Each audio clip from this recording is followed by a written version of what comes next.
Well, hi, good morning, and thanks so much for joining me in my shop. And I'm so sorry, I apologize right away. What am I apologizing for? Well, so the last video, I spent the whole video kind of examining this coil, trying to get a grip on the truth. I ended that video still unsure about what is going on with this coil. So after the video was finished, I continued working here a bit. I don't usually do that. I usually do all the work with the videos running, but not that.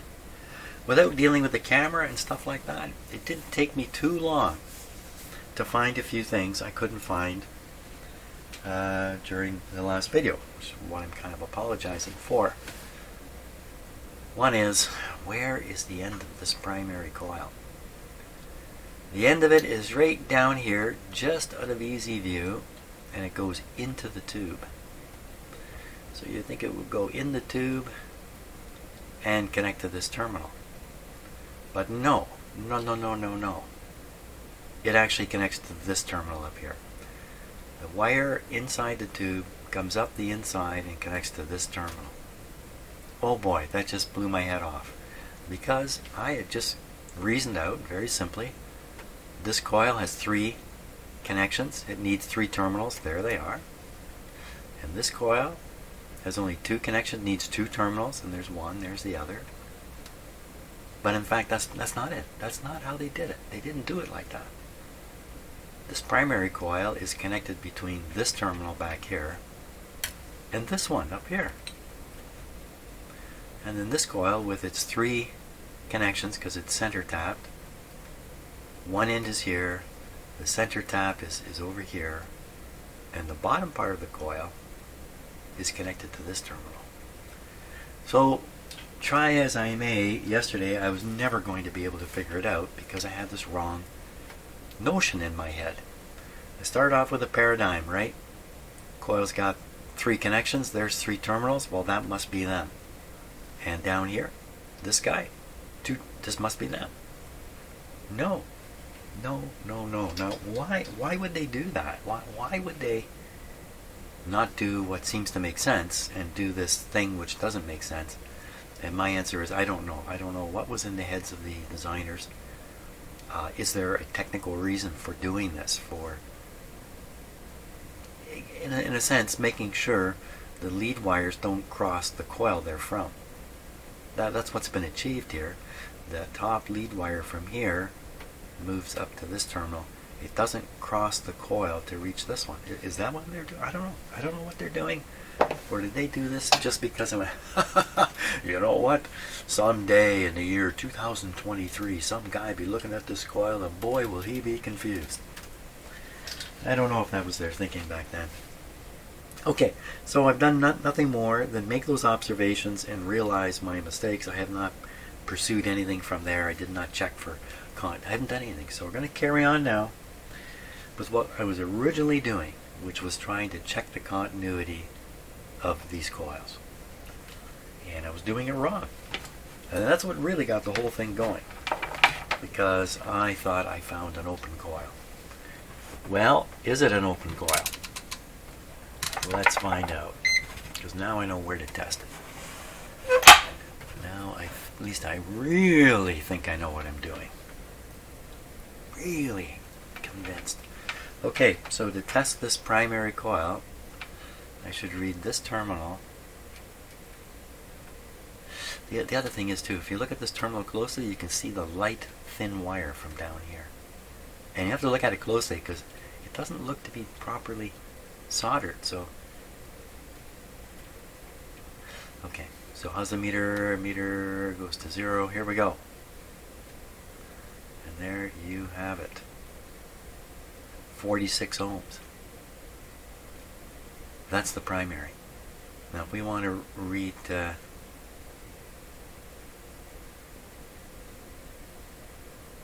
it's not. I don't know what I'm reading. I'm making a mistake again. This terminal's for this coil. Oh my god. Yeah. Man of mistakes. That's me. Okay, there we are. 1.5. So the coil is continuous Unless there's something more to this test I haven't realized.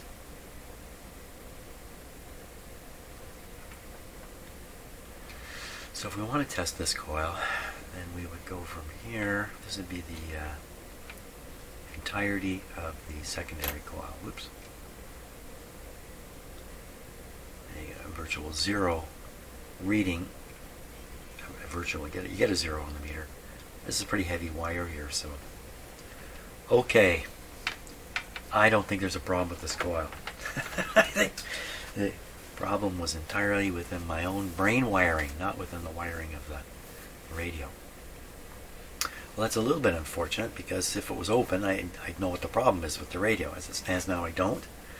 And what I was setting up to do was to trace, if I remember right, trace the signal through. And of course, having the terminals wrong, I wasn't able to trace the signal, so that also would have misled me. I misled me. How much I want to bet in the course of our lives, the person who misleads us the most is ourselves. I think I'd fall in that category. Okay, so I'm going to set up the radio not operating, just doing the front end coils, making sure a signal from the signal generator can make it through. Okay, I feel better now that I have confessed my sins. Okay, let's see how this goes. So this will be the signal input. Maybe I'll just back this camera up a little bit.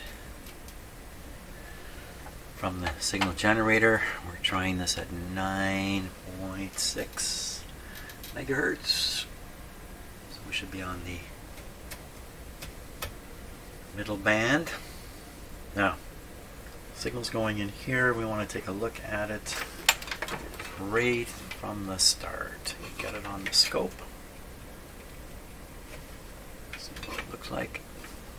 So this is straight from the signal generator. There we are. Okay, that's easy to see. That's even easier.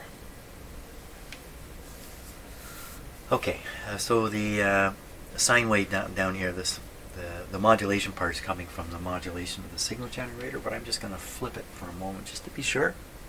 That's 1,000, that's 400, no doubt about it. Now I'm going to tune the radio a little bit here, and we'll just see what happens. Anything happen? I wouldn't expect anything to happen, but that's why I'm doing it. Change the bands, so there is something happening there. Not much though. But it looks like broadcast puts a heavier load on the antenna. It's pulling the signal level down. It's less and less yet.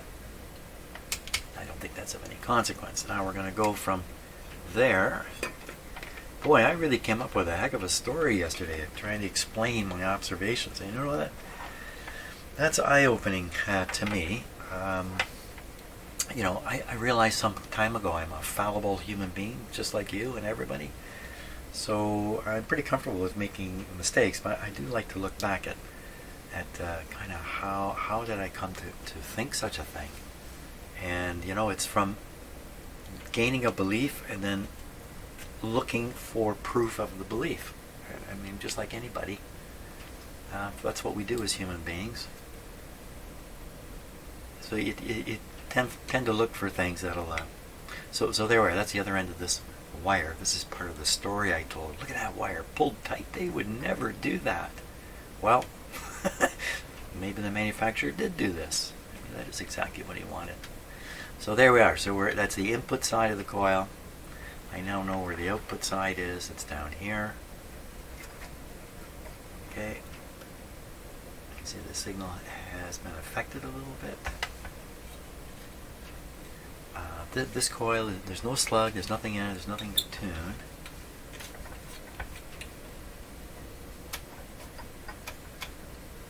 That's a little interesting.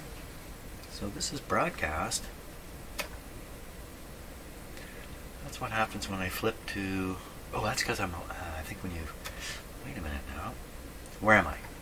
So I am on the wire that runs between the two primary coils. So the signal from the antenna is going through the primary shortwave coil, then on a wire it goes straight to the primary of the broadcast coil, and then it goes to ground.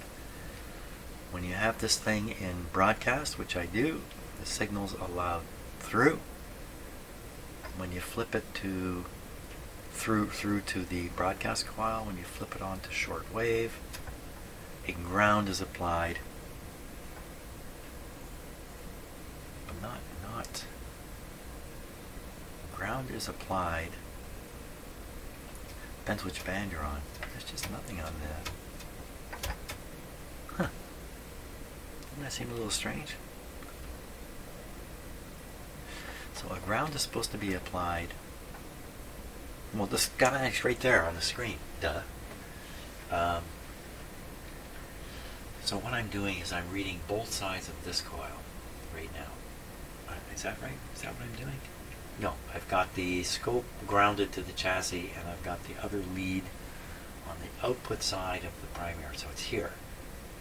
So if we flip this to short wave, a ground is applied right to this spot, right to where I think I have the scope connected. So if we apply the ground, well, there still seems to be a lot of fuzz there, but maybe I'm just being overly picky here about something. What do we do it like that? It's a better way to do it. So I switched the scope lead to times 10.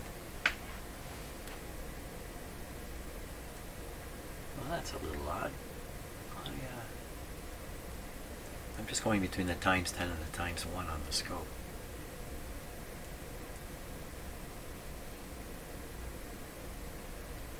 It's not where's that list I keep of things that don't add up? This doesn't add up. It's supposed to change by a factor of 10. Not supposed to go fuzzy. Okay, we'll leave it on the times 1. Write it on the list of stuff. Okay, now if I switch.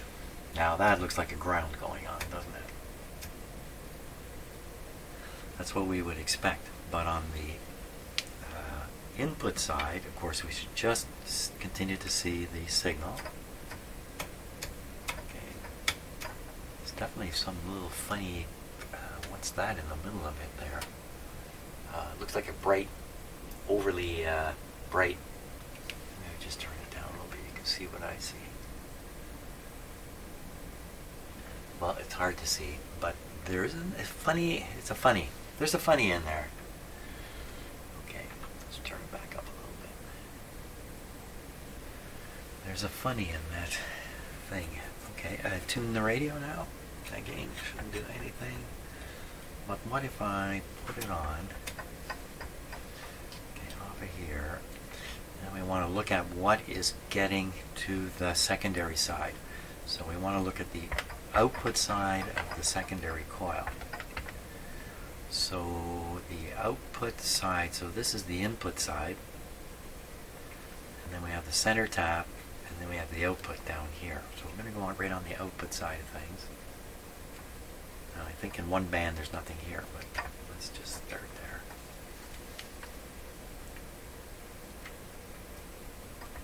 What is showing up?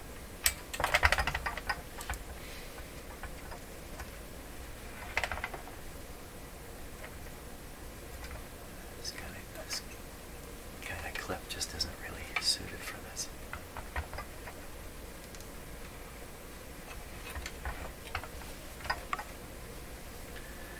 Okay. So that's broadcast. Now, this is the output side of the secondary coil. And I think so I don't know what to think. But there's stuff there. Not going to zero. Stuff is getting through. Okay, stuff is getting through. We need to go right to the grid.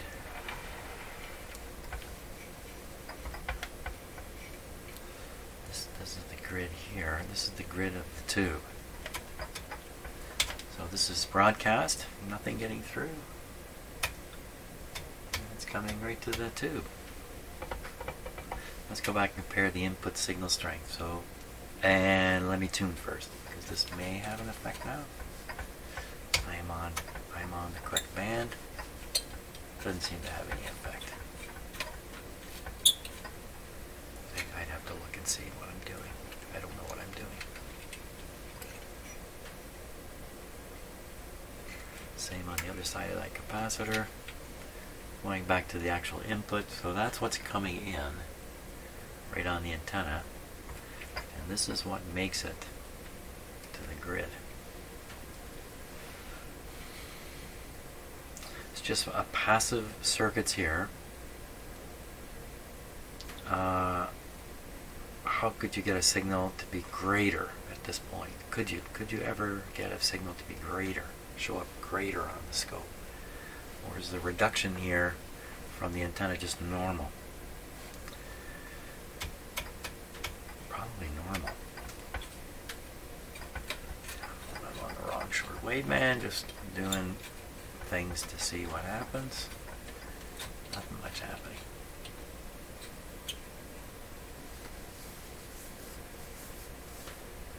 So with the signal getting here, it's on the grid of the first RF tube.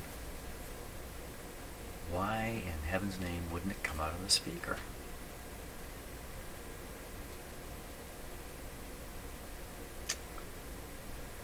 So I can leave this apparatus just like this. I can turn the set on.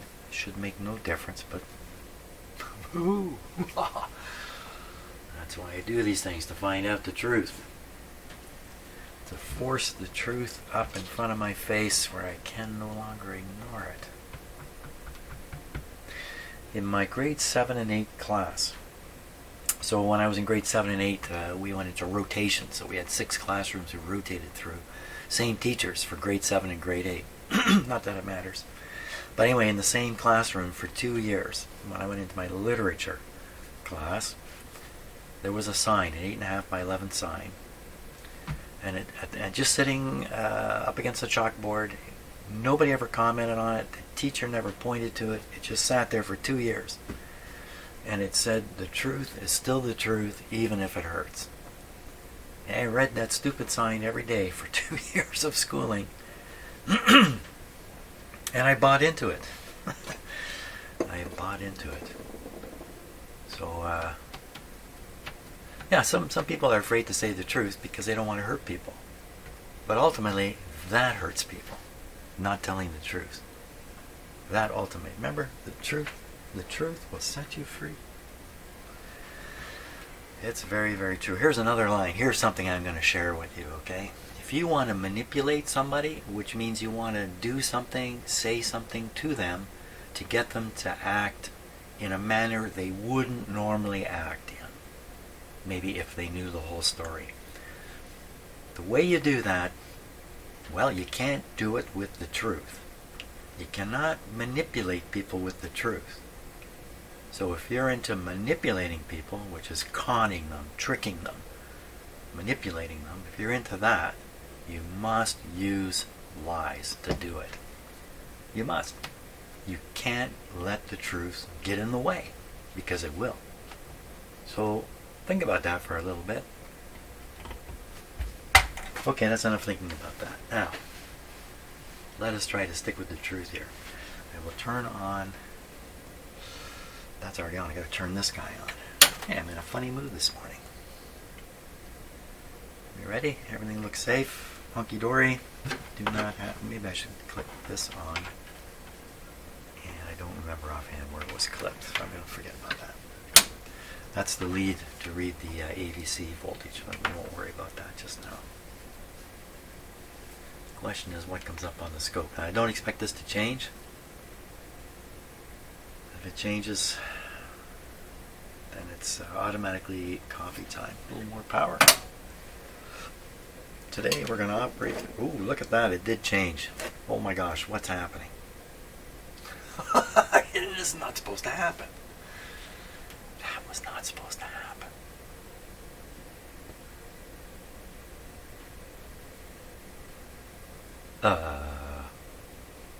Well, did I not pick the grid off of this tube? Maybe I picked the plate circuit.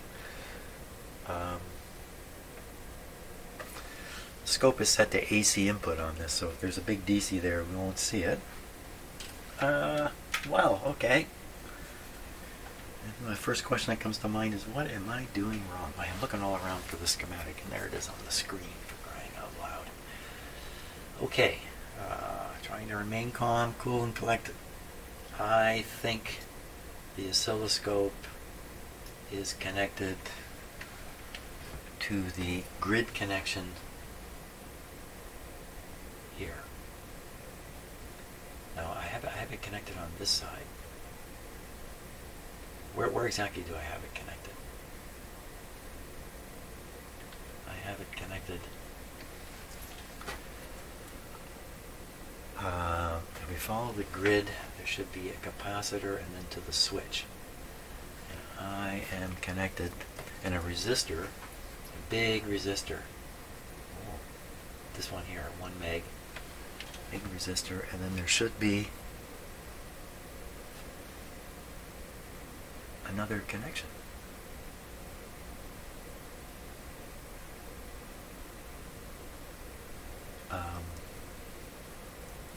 So we have the capacitor here. I gotta do this by tube pin number because everything I do just seems to be a little bit wrong. Okay, my book is in the other room. I just gotta run for a sec here.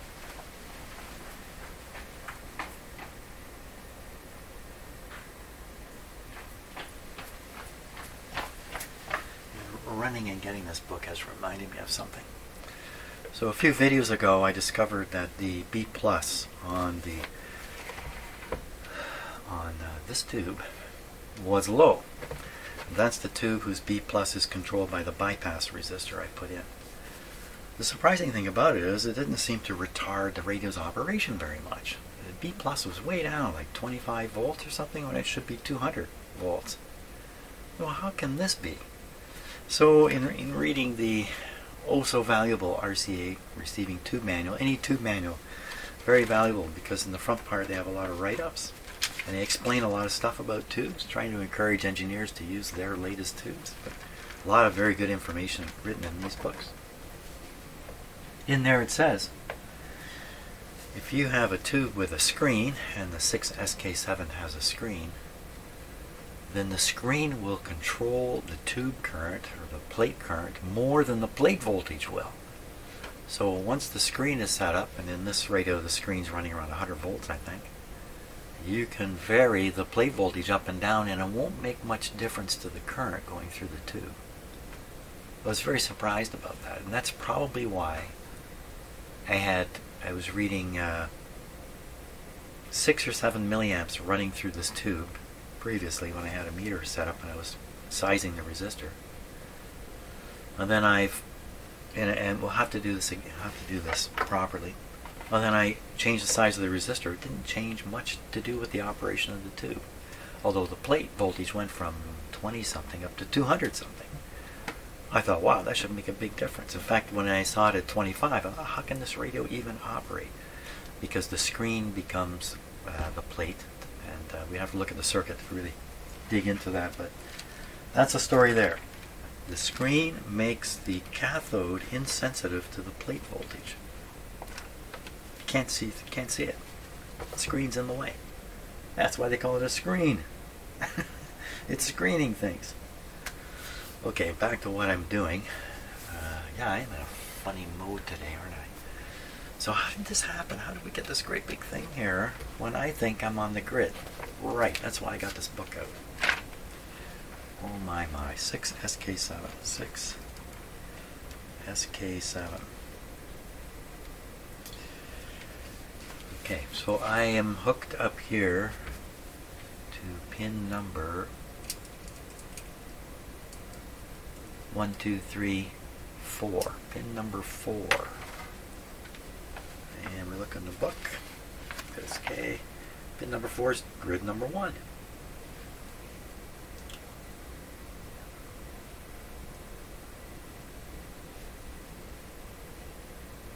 How does that happen? Isn't this just all... Wait a minute, grid number 1. That's not the right grid.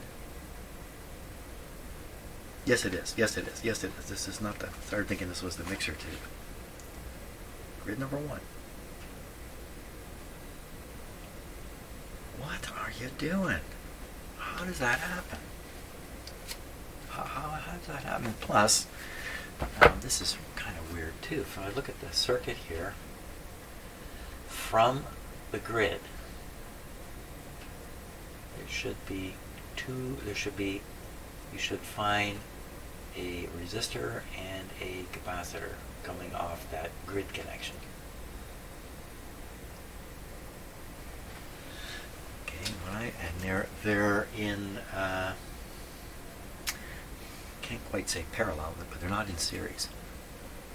So here, so off this terminal, we have 2 connections. One is the capacitor, and the other one is the resistor. Well, that's it. That's normal. That's proper. Now the resistor is a megohm. Is it? And how can you get? How can this happen? I'm going to turn the radio off for a second. Well, it definitely goes away.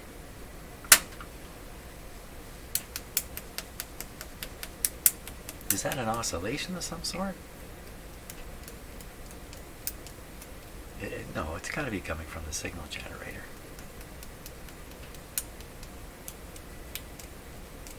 Change bands.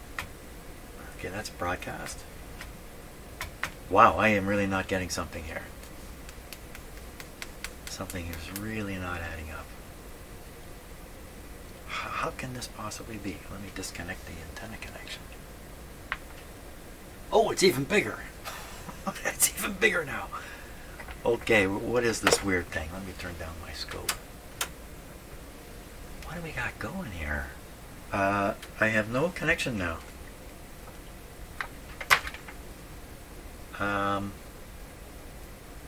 What is happening? So what I'll do is I'm going to vary the signal strength of the signal generator. It's nothing to do with the signal generator. It's not even connected anymore anyway. This radio is howling away. Howling away. What is going on? Now it does it on all 3 bands.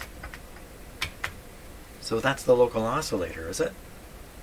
He asks wistfully. So if we put it on broadcast, we know the local, and I tune it in the middle, around 1 million. We know the local oscillator should be around 1400. Get my trusty detector here. Step back a bit, make some room here. Is it a local oscillator appearing there? Which it shouldn't. What did I say? It was going to be 1400.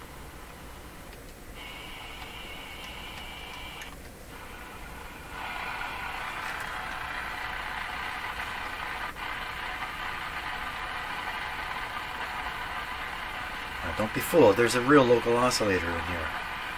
I'm going to be fooled.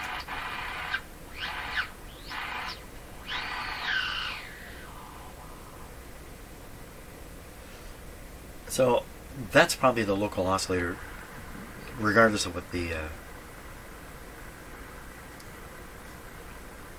regardless of what we're seeing on the oscilloscope.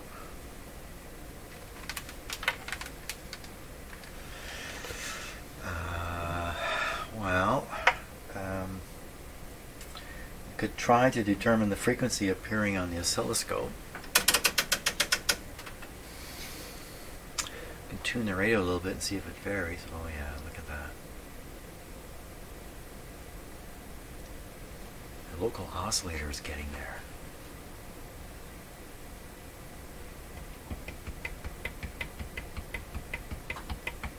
How? Why?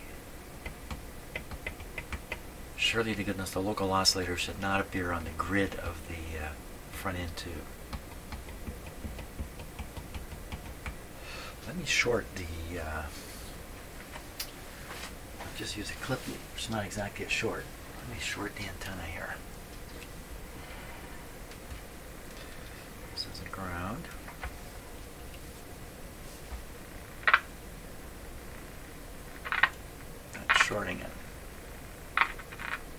rid of some of it.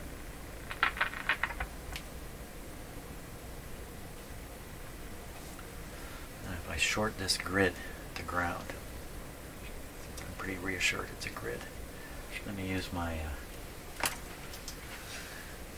my killer. Where's the killer? What did you do with it? Yes, I reorganized my shop a bit, and the result of that is I can't find a few things now. Shoot. My killer's just a capacitor, it's nothing more than that. Let's just ground it. Let's just be bold about this. Be bold. Go boldly. Of course, that just kills it. Any surprise there? So what's on the plate then? Is this thing screaming out of the plate too? Good question.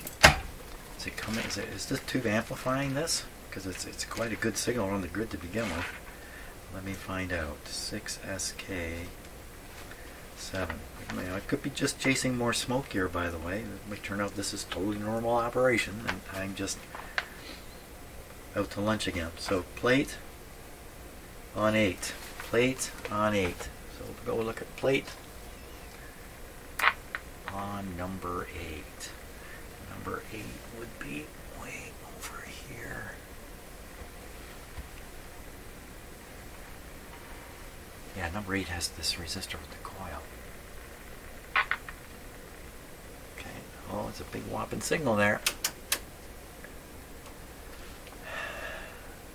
The local oscillator is blasting through this radio. That seems like an awfully large frequency change for just a little bit of tuning.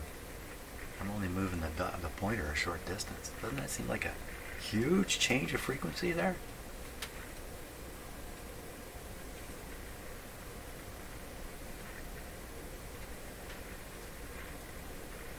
Yet I found it at the right time. We need to check it at either end. There was an easier way of doing this. You put a frequency counter on the signal, but I think my frequency counters require too much energy to. They won't work off of this. The voltage there. This is 0.2 per division.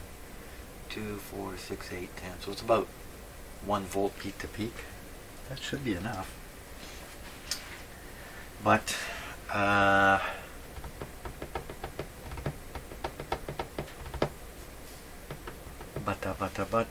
what is going on here? This I'm trying to see if the antenna signal is getting through, and I found out there's even more getting through. And this is whopperly strong. Now, if we do go to broadcast, though, I am on broadcast. The oscillation seems to be suppressed, but the frequency goes up. And that's what you would expect if you're seeing the local oscillator. And why is it getting weaker as I go up the higher and higher bands? Could be it's getting suppressed. Or it could be it's supposed to be completely suppressed and never even appear here. Yet this band operates. We can pick stuff up.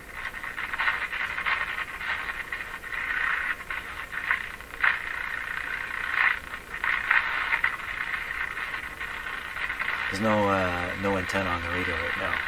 So what's it picking up? I'm not sure.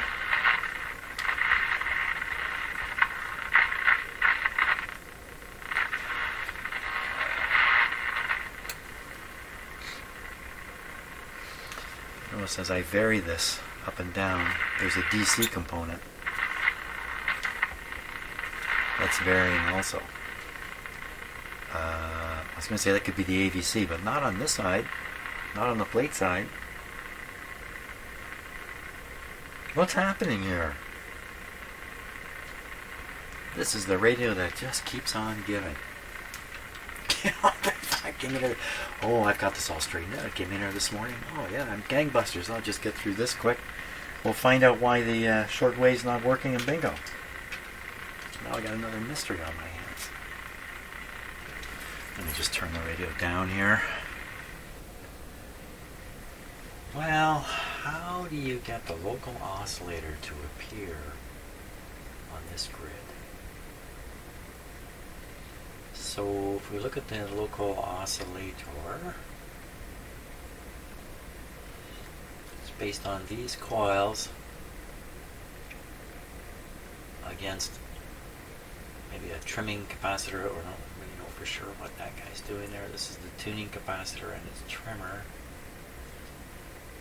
The output has to go up this line through the capacitor to get to grid number 1, while the antenna signal is coming in onto grid number 3.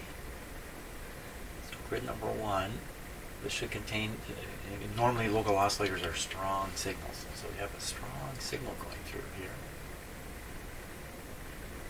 It's an interesting question, just how do you keep the local oscillator from showing up over here?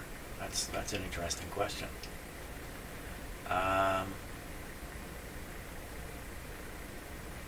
Looking, following the output.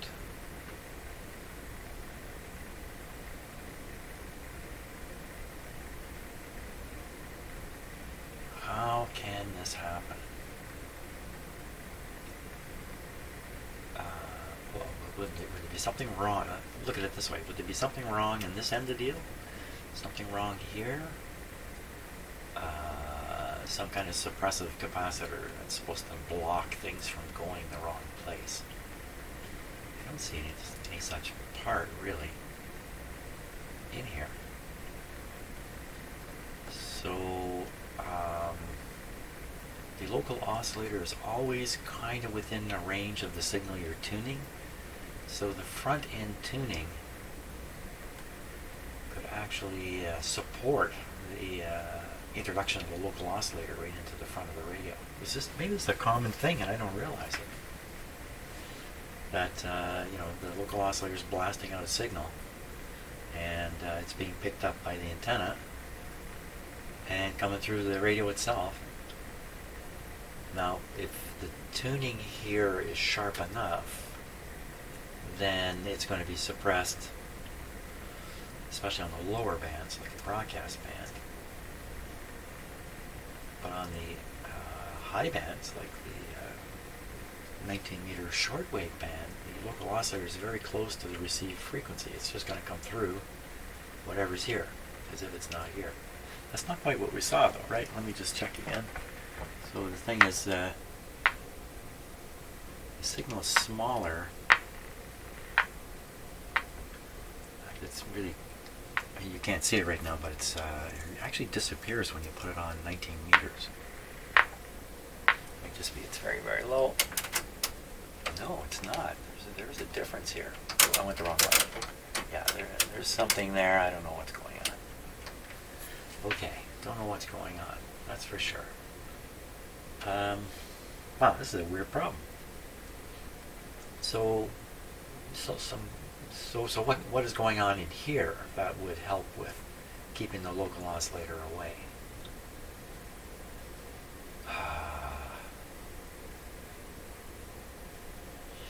Well, one thing they do is they angle these coils so they're 90 degrees to each other. They also tend to put, usually the oscillator coils go down under the chassis and the antenna coils stay up on top. And maybe this is the reason. This is the exact reason for this. You don't want the radio picking up its own local oscillator.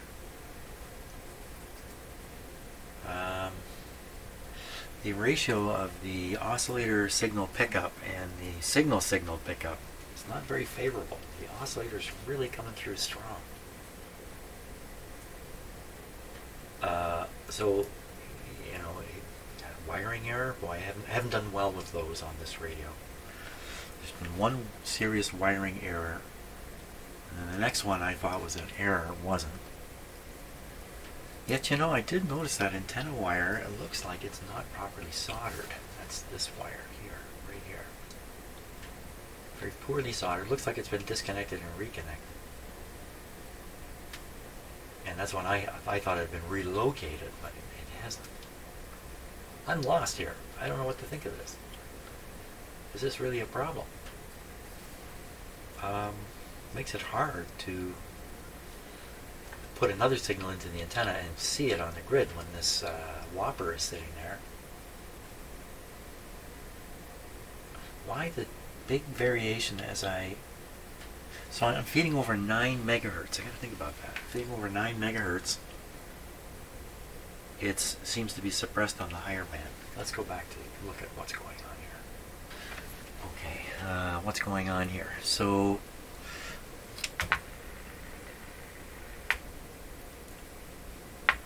we get to band 3. Now, band 3 had the come and go oscillator, didn't it? But I don't see it showing up here at all. Volume's up full, but we're not going to hear anything because there's no antenna. I'll be the antenna. Oh man. So I'm the antenna of the oscillator, am I?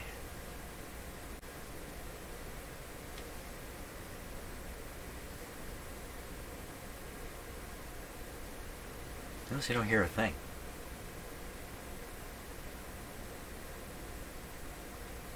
Did I actually turn it up? Yeah.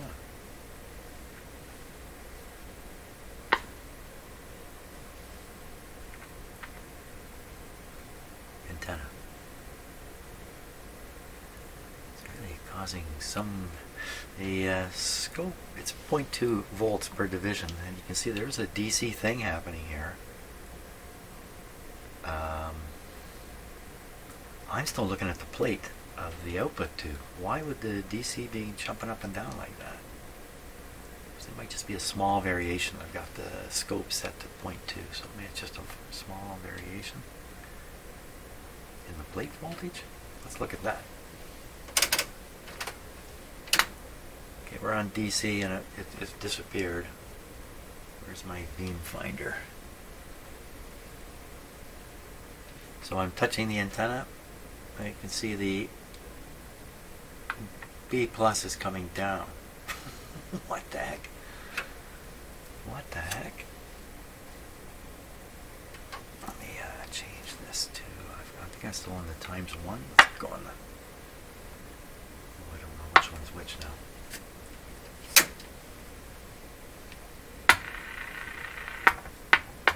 Where did it all go? Oh, it's because I got it like this.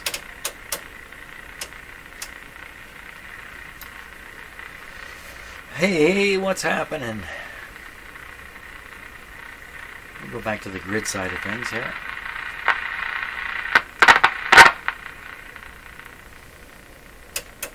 There it is. Unamplified. I touch the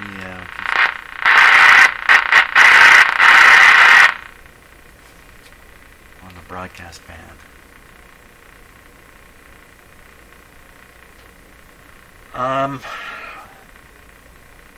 Right. So how would you ever suppress the local oscillator when the frequency is so close? You want to do wiring in a way that things don't get close to each other. You do this coil thing. See, these coils are down here and the other coils are up on top. They are not at right angles, but they have the whole chassis in between.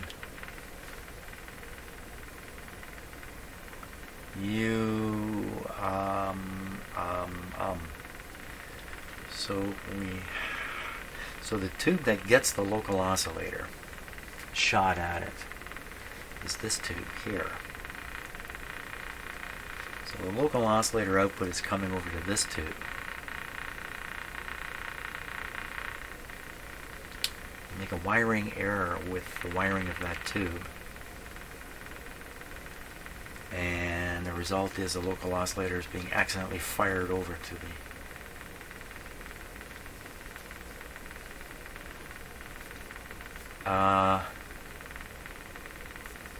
yeah, I don't know. There's just a lot of groaning and moaning here.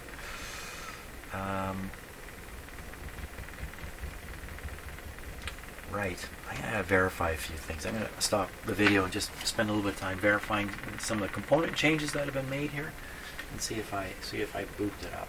Maybe I did. So I'm looking in my my book here. 6SA7. gives two pin charts, one for the 6SA7 and one for the 6SA7 glass tube. Glass tube. Metal. Glass. Metal. Glass. Pin 1 is open. Pin 1 is often reserved for grounding. Grounding something. Often grounding, in the case of a metal tube, grounding the metal. And in this case, on this version, pin 1 is hooked up to the suppressor grid, which is also usually grounded, almost always grounded. It says S and GS. S must stand for suppressor, and G5 is the grid number. It's grid number 5. No connection on the glass one. Nothing connected to pin 1. Now, would you use this kind of metal tube and not connect anything to pin 1? Wouldn't pin 1 be attached to ground? And in some radios, this pin, the terminal, would be pushed flat to the chassis and soldered solid to the chassis in this arrangement.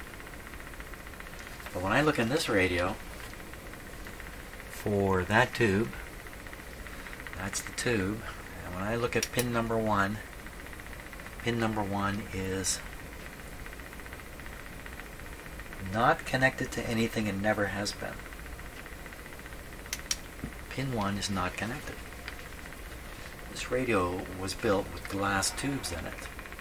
Subsequently, metal tubes have been put in.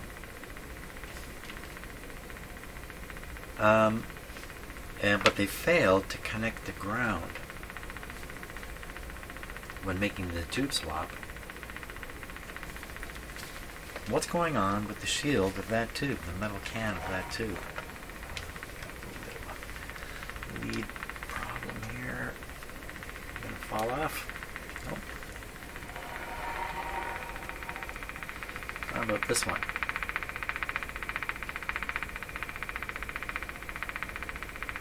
Is the same thing true of the other tubes? Pin number 1 not. Oh, on this tube, pin number 1 is soldered flat. Is that the same thing up here and I just didn't see it? No. No. So this one, they've soldered the pin 1 flat. It has a metal tube in it. This one up here, pin 1 is soldered flat right there. Actually, you can see better without the light. And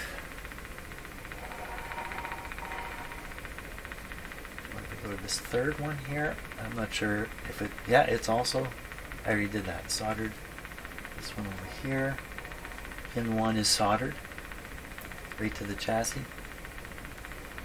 The terminal actually isn't even produced. It's actually, and I'll explain it, comes right out of the tube base. But not this one. This one's not connected at all. I mean, if I run a connection to ground, this radio is going to clean up somewhat. Will the weird problem go away? What's on here? It's going to go away. Oh, I wish I had my that little thing I was looking for. Okay, I'm going to stop. I'm going to find that little thing I'm looking for, and then we're going to try to ground that terminal and see what happens. Okay, turns out it was right in front of my face the whole time. So this is just a big capacitor, negative clip lead, positive probe for grounding stuff, but still having a capacitor for safety. Okay, so we're going to try to ground the ungrounded pin. Is there even a pin? There must be a pin. Oh yes, there's definitely a pin from the tube. What do you say when we do this? This might make noise, I don't know. Oh, look at the tremendous effect. Unbelievable. Stunning, stunning result. Let's see, that's something, yeah, that didn't do a darn thing. Not a darn thing.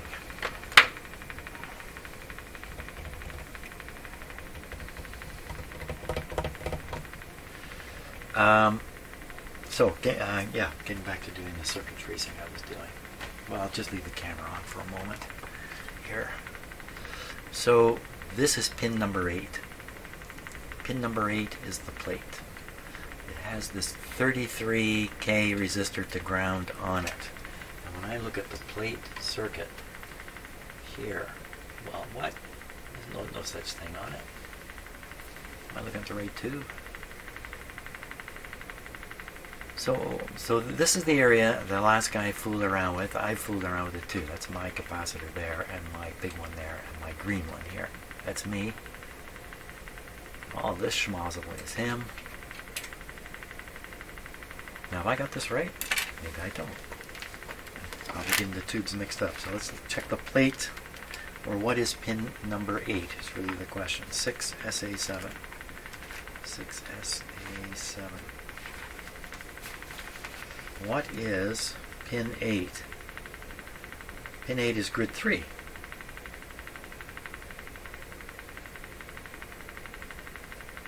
So grid 3 is the signal grid. So grid 3, signal grid, and it's getting the signal through this capacitor from here, and this is the output of the original first amplifier tube right here. So that's how the signal's getting in. Up here we've got a 3800, I think, off of this point. Look up here. There, see, 3900? 3900 is what we've got there. That's correct. And that goes to a large capacitor, the 0.25. That's a big yellow thing back here.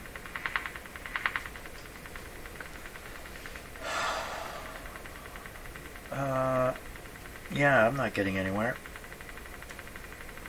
Yeah, I'm going to stop the camera because I can be a little more lackadaisical when the camera's off. Okay, I asked myself, well, gee, maybe I'm chasing smoke here. Maybe this is a tiny little signal, and I've just got the scope cranked up, and you know what I'm seeing is just a little bit of smoke. And if I compared it to a real signal coming into the radio, I would see that the relative difference is so much that the thing I'm concerned about, I should not be concerned about. So I have the antenna, I have the signal generator going over here, and it's on a low output. This is like a weak, this would be a weak signal. Some radios might have trouble picking that up. We can't hear it. I thought I could hear it just a moment ago. Okay, we'll crank it up one notch.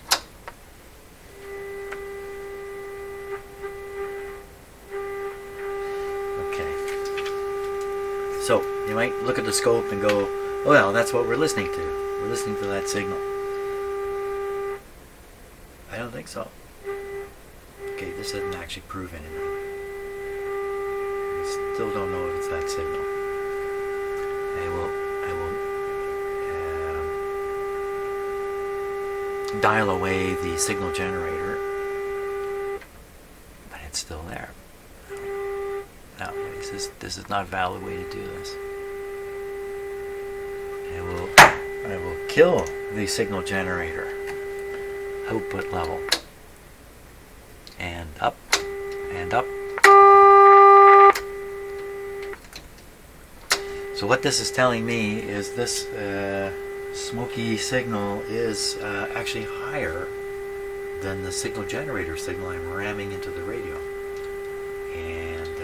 Significantly higher.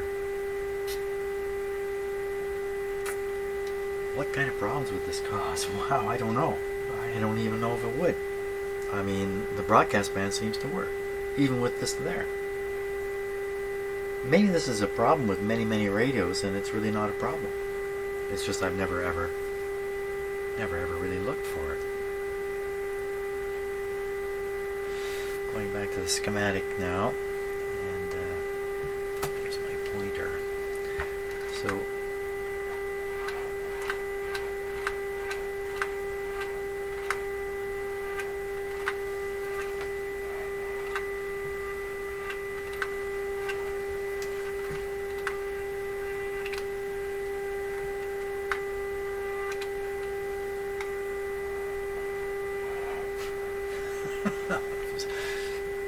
Okay, never mind. Funny sounds don't mean anything.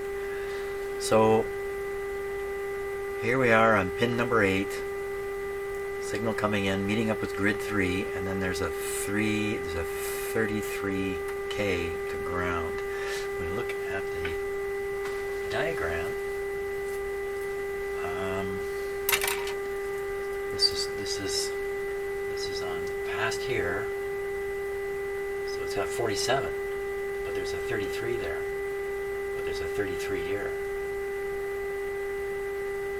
This 33 is connected to pin number 1. The 33, they're actually doing the same thing, aren't they? They're resistors on the 2 signal grids. You should see a 33.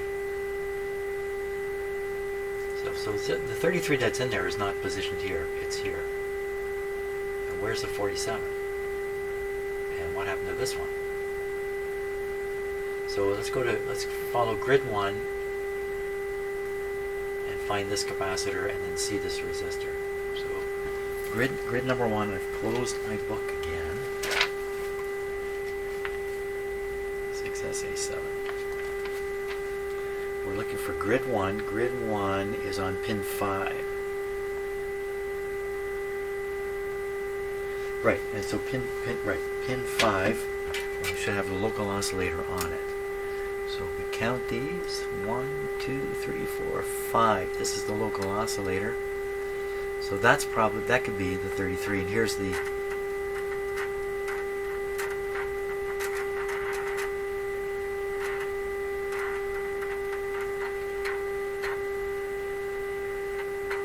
what's happening here is there's some loose parts I've left in, and I think they're causing fluctuations in the local oscillator ever so slightly. That's pretty.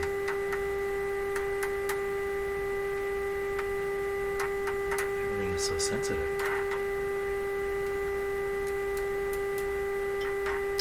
Oh, the sensitivity is everywhere. Probably a 2. Wow. Very sensitive. Doesn't matter where you touch it.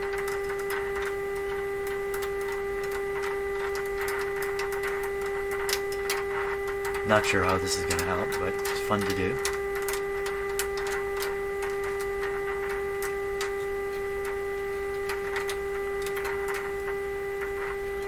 I'm looking for somewhere where it really screams out.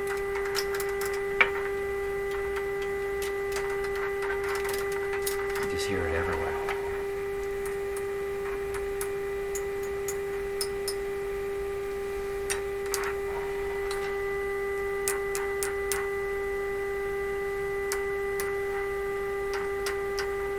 I can't hear the difference. Okay, not to worry about that. Right. So, why the 33 here? This is supposed to be a 47. That can't be enough. That can't be making this difference.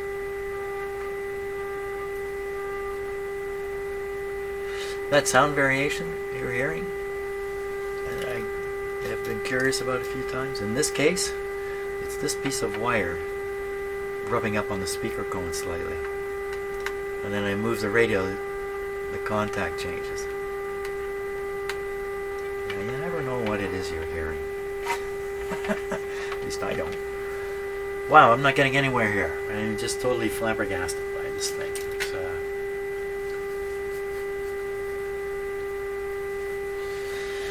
well, then the question would be, is enough signal getting to the signal grid of the mixer tube when we're operating on shortwave? So, oh my gosh, where did that come from now? This was not there before. You can certainly tell it's a higher and higher frequency, so we're gonna bet it's the local oscillator.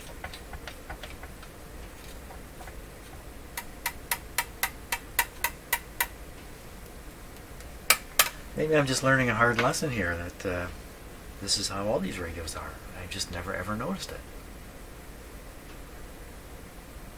It's hard to believe. It's very, very hard to believe that this is the way it should work. And it's not working. It's hard to believe that this is the cause of the problem. But you know what? If you've got a signal going through the radio, I'm going to take that back. I was going to say it's going to generate an AVC, but it's only going to generate an AVC if it can produce a product at 455 kilohertz. And since this frequency is varying with the tuning, it's the local oscillator. You might get some inadvertent mixing. You might get it mixing in the first tube, depending on a lot of factors. Oh my gosh.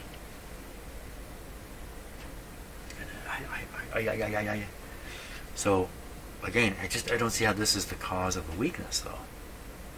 But it's certainly causing problems of making measurements. So when we're looking here, we're seeing what is heading into the mixer tube.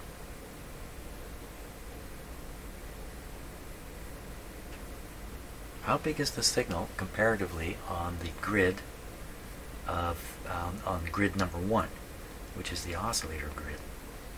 Okay, so you see what we got on the scope there? 2 divisions. How does that compare to what is coming from the local oscillator? That'd be number 5, wasn't it? 5 is here. This is 5. This is 5. Hoo-ha-ha. Of course, you know what's happening. I'm killing the oscillator when I go to test it. Is that really true? We're on times 10 here. Let me make my scope much more sensitive. So I'm going to have to monitor 2 things here. I'm going to have to look at what's happening to the signal up here. You know what? Coffee break time has come. We'll try to look at 2 things at once on the scope. I'll use the dual trace feature of the scope, maybe for the first time. Okay, here we go. So I have a upper scope lead, and that's connected to the output of the first tube. And we're seeing the oscillation. That's the one up here. And this is the other input here. I've got them both set to 0.5 volts per division. I got them both set on times 10 on the actual probe, so we should be able to compare them directly. Let's take a look at the oscillator output. This is the one that I think when I touched it, it killed it. So if this disappears, then we know I'm killing the oscillator when I do this. Right here. Yeah, so it just killed the oscillator, which is the whole problem. One of the big problems with working on these radios is when there's oscillator problems, it's very hard to do any kind of tests on them without disturbing the oscillator itself. So we don't know what's happening there.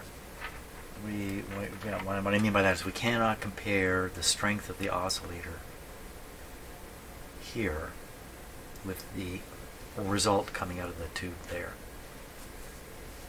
And why would I even want to do that? I'm trying to compare the relative signal strength of the 2 oscillator signals that are making it to the mixer tube.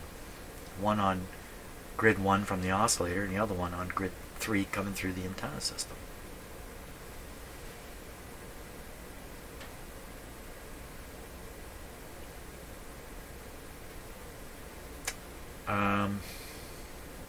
Right. Yeah.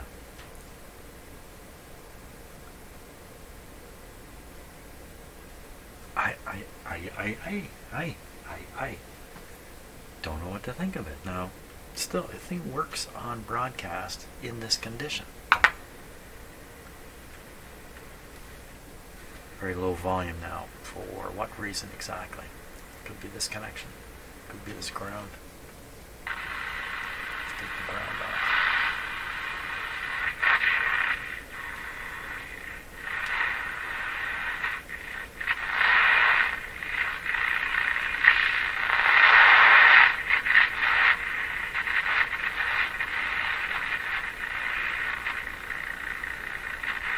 It's the high end of the band. We see more of the oscillator coming out. The low end of the band.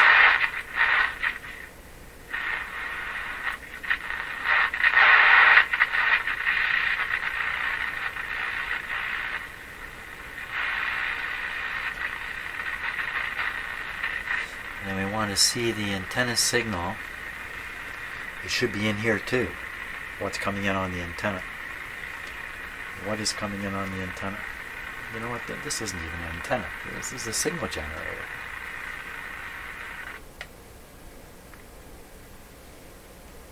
Duh. We're on broadcast. So I'm gonna, and we're tuned to around, say, 1200.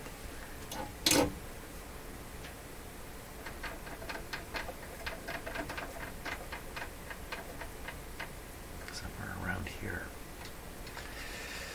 So volume's up.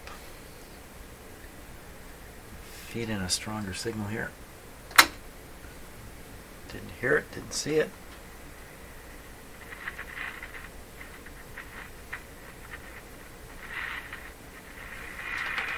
This is a strong signal. There it is. I was going to say that this can't be. Okay, now we have a fairly normal level antenna signal.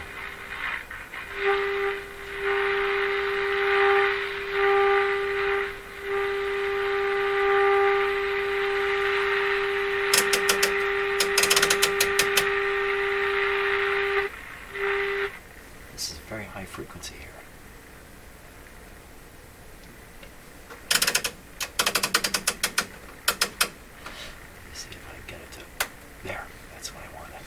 Trigger on that. Okay, well, looks nice and stable. It just looks like the oscillator signal.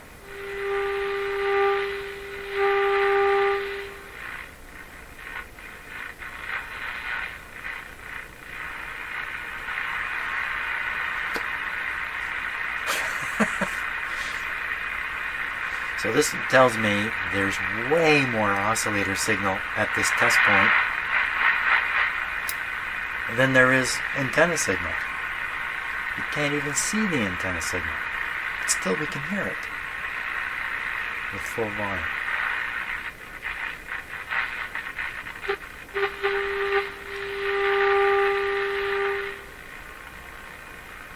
It's not even showing up. Okay, other kind of test here. So if this is the oscillator signal, I was going to say maybe I could beat another signal against it, get 455 happening and come out of the radio. Maybe that would get me somewhere. But it's the same local oscillator frequency as the local oscillator, so there's nothing to be discovered there.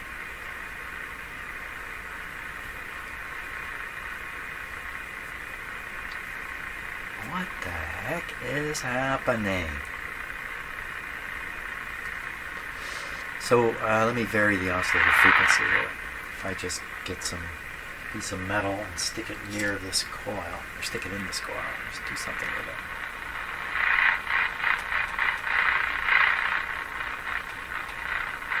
Well, oops, I really want to do that.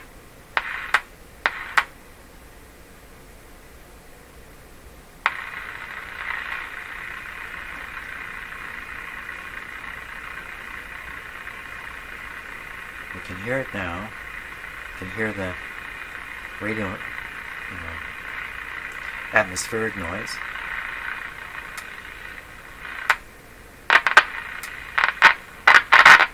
Why would that make it go silent? I think all I'm doing is varying the capacitance or inductance of the oscillator circuit. I'm just varying the oscillation a little bit, frequency-wise.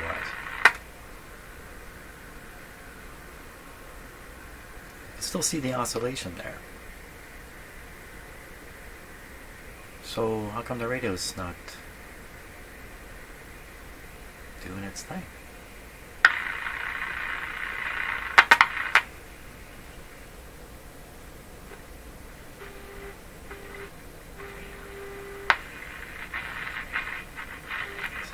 That's the variation in the oscillator. One, this is coming in two places.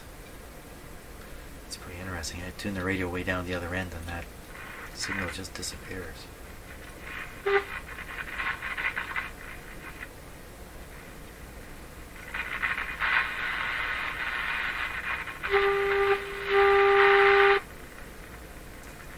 You know, I'm losing touch with what I'm even doing.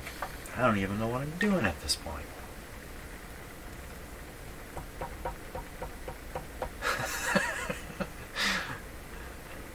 Really? You're that clued out? Yeah, I'm not clued out now. What a weird situation. Well, I'm going to put the antenna on this radio and tune around on shortwave and see what is happening. Okay, got my outdoor antenna. First the center lead. And we'll try it through the, first bypass the little capacitor, not this one, but the one right here. Turn this down because I think we're going to hear a lot from it. So, now, what has happened on the scope there? That's a strange looking thing. That's a nice, neat thing through the capacitor.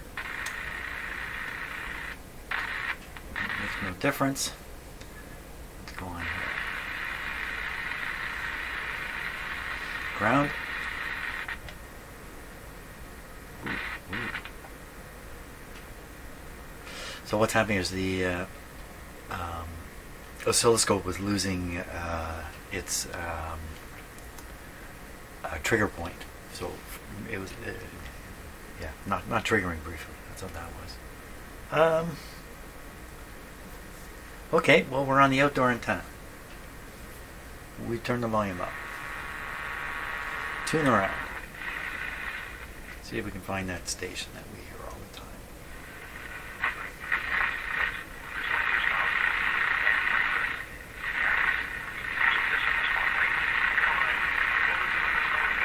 Sound a little garbled?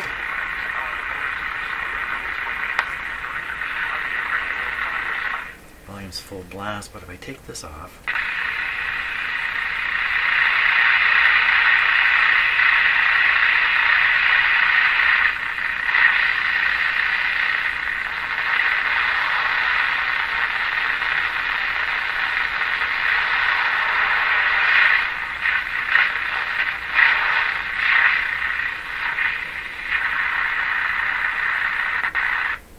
it's interesting that the B plus appears to be varying on that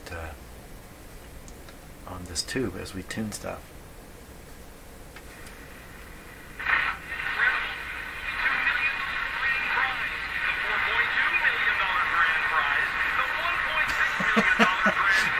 It works.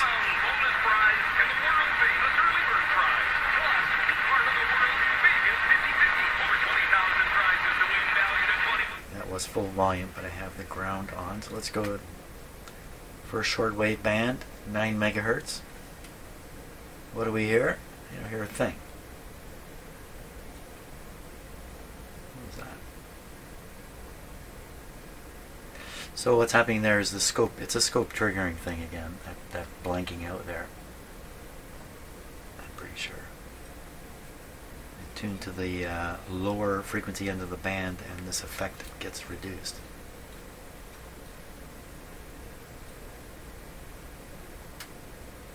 But we don't hear a thing. Okay, I'm going to take off the ground.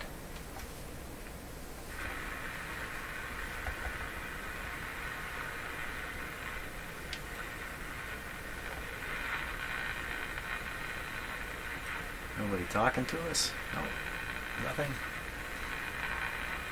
I'm going to switch this to the capacitor input here. It's much louder. Let's go on that.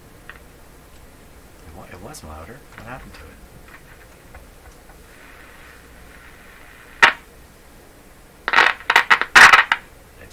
Just being fooled. It's that loud?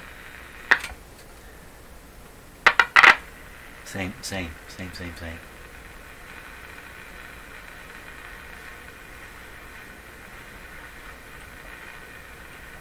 hear anything? Nothing. I was up late last night on the 30 meter band on FT8. Were you? Okay. Next band up.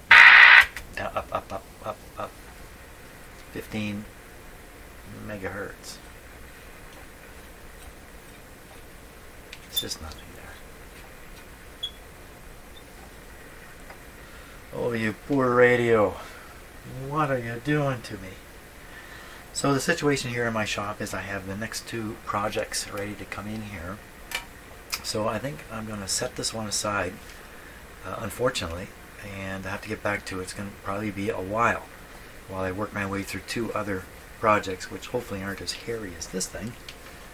This has been one of the most difficult projects I've done, and I'm not done. So, well, that's how it goes. Maybe in the next couple of weeks I'll think something up. I don't know. So tomorrow I'll be doing something else in here. Probably a car radio. We'll see. Thanks a lot for watching. Sorry this is a real mess, but that's, it is what it is. See ya.